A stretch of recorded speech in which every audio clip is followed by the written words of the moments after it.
Hi guys, I just wanted to check in with another quick video here for you. We are now on our way back home from York, so I'm in the car once again. Hopefully this video isn't too bumpy. I just wanted to check in because I know I posted a little bit about clean eating yesterday, and I saw a couple of the comments, and so I just wanted to touch base and make sure that everybody didn't feel too overwhelmed with the concept of clean eating. I know it's maybe something that might be a little new to everybody, and so I just wanted to provide a little bit of encouragement, maybe a couple of tips and tricks about clean eating as well. So when I was in nursing school a few years ago, that's when I sort of started to get a little bit more interested in clean eating. I was learning a lot about chronic illness and chronic disease, and how the incidence of those types of things are so prevalent in today's society.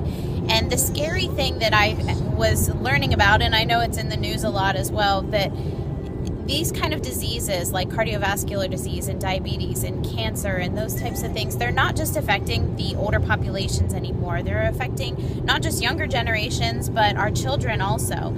And so the more I started looking into things, the more I started to learn through my research that a lot of it points back to the diet that we're eating. The American diet has really changed in the last 50 years or so, and if you really sit down and talk to your parents or your grandparents and ask them where their food sources were 50 years ago, it's a lot different from the way it is today. They'll tell you about those little mom and pop farm stands that they used to go to, and a lot of those smaller farms in those days, they used a lot of organic produce or a lot of organic practices in growing their foods.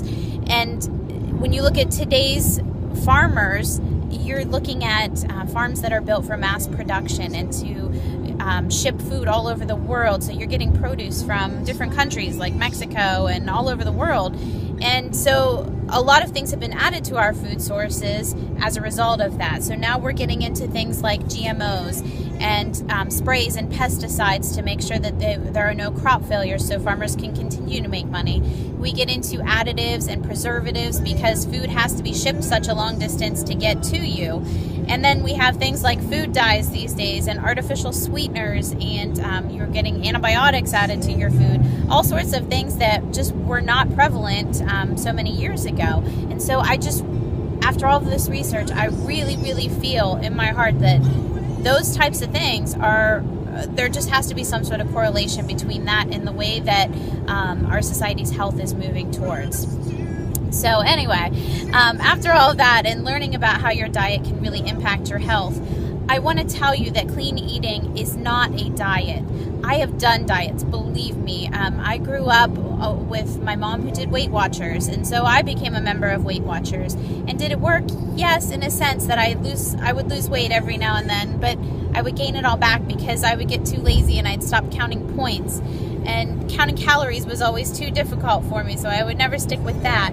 And I never joined the bandwagon on all the Atkins diet, but I will say I did try a sort of a lower carb diet or a carb consistent diet because when I was pregnant with both of my kids, I had gestational diabetes. So that was something I was familiar with counting carbs.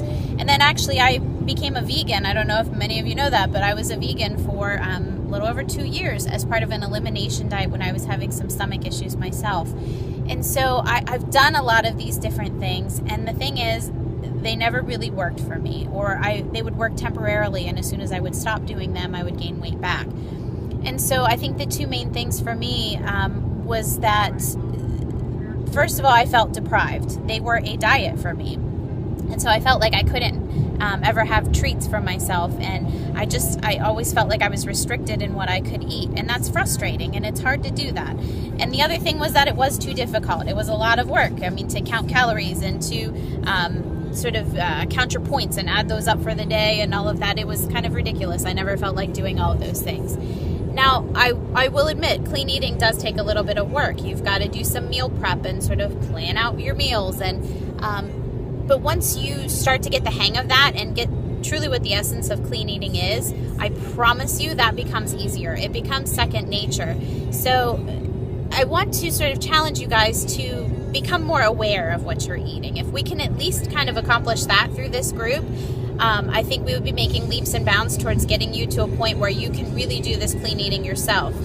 And so I just don't want you to be overwhelmed, but what I want you to do is really start looking at labels of things that you're eating and start making those small choices that will add up to big things later. A couple of examples might be this. You're looking for food in its as close to its most natural state as possible. So things like microwave popcorn. If you ever look at a bag of microwave popcorn, look at all the additives and the crazy ingredients that are in these things. And some of these chemicals, if you look them up, they are toxic. You have toxins that you're putting into your body when you're eating things like this. So instead of a bag of microwave popcorn, maybe try some air popped popcorn with some real butter on top of it. And maybe a little sea salt. So you can make those little substitutions. Another one would be like right now, candy apples. Instead of a candy apple, maybe just have an organic apple with a little bit of natural peanut butter on it as a different option. Lastly, another one is yogurt. If you really look at yogurt, I know you think yogurt is a healthy food, right? Look at some of the containers that you get with all of the different, like even the fruit on the bottom, yogurts and all that sort of thing. Look at the ingredients. It's not just yogurt and fruit in there. They have a ton of artificial sweeteners or real sweeteners, which really aren't that much better anyway. And you're just adding all those extra things that you don't really need. So maybe try buying some plain Greek yogurt. And if you need a little bit of a sweetener, maybe some 100% maple syrup, or I actually put a little bit of almond butter in mine with a little maple syrup and sea salt and a couple of chocolate chips, which I know is not perfect, but that's okay too. So maybe try doing a couple of those small little things, those little choices, and gradually work up to becoming clean eating most of the time. Now that brings me to another point. Clean eating is not a 100% thing, because if you do that 100% of the time, you will start to feel deprived. And when you feel deprived and feel restricted, you get frustrated. And it gets to the point where, you know, maybe you cave one time to a craving and you have a cookie, and then you feel guilty. And so then what do? You think, well, I already just ate a cookie. I might as well eat a whole sleeve of cookies because I already quit, you know? So clean eating is not 100%. I want you to strive for between 80 and say 90%. Give yourself those treats every now and then. You have to be able to do that, and then just jump right back onto the clean eating the next meal. I don't want you to feel overwhelmed and feel like you're going to give up. Let's see, clean eating, a couple of things to avoid. I want to do a pantry challenge with you guys. I want you to really look through your pantries over this next week and read labels. A couple things I want us to look at avoiding. Artificial sweeteners, any type of artificial sweetener. Refined sugars, I'd like to see us move more towards natural sugars like honey or coconut sugar, those types of things for cooking and baking. Flours, any kind of white flours that are very overly processed. And we can also switch to like almond flour, or they call it almond meal, or coconut flour for baking and cooking as well. Butter.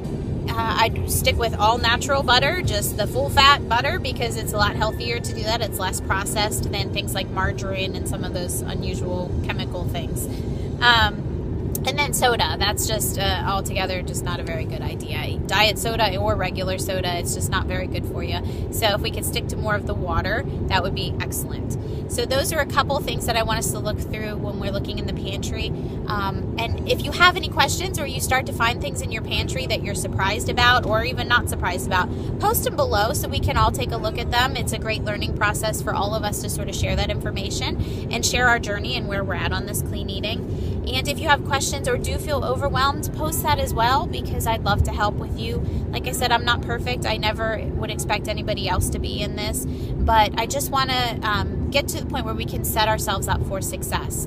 I'll be talking just a little bit more here very shortly in the next day or two about some meal prepping and learning how to stock things that are available for us that are included in clean eating, so that way when we do get hungry or we're in a hurry, we have things available on hand to be able to grab and quickly eat. So anyway, I hope this journey is going well for everybody, and like I said, if you have any questions or concerns, anything like that, post them below and we'll tackle them together. All right, talk to you later. Bye.